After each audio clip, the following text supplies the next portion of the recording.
Every day, the sun delivers enough energy to power our planet for an entire year. And at the heart of our ability to capture this energy is a brilliant piece of technology, the solar panel.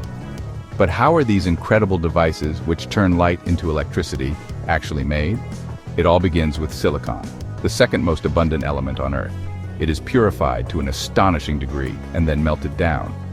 This molten silicon is then carefully grown into a massive single crystal, known as an ingot.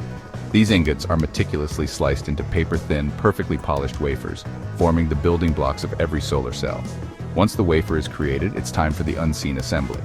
The wafer is doped with a specific chemical, creating a positive and negative layer, the core of the solar cell. A thin grid of metallic contacts is then printed on the surface. These contacts act as a bridge, capturing the electrons freed by sunlight and directing them out of the cell as usable electricity. Individual solar cells are then carefully soldered together to create a large solar panel. The entire assembly is sealed with a protective layer of polymer and covered with a pane of tempered glass.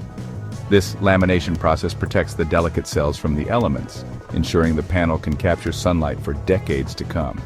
From a simple piece of silicon to a powerful clean energy device, the solar panel is a testament to the unseen assembly of science and engineering. If you were fascinated by this process, hit that subscribe button to explore more engineering marvels.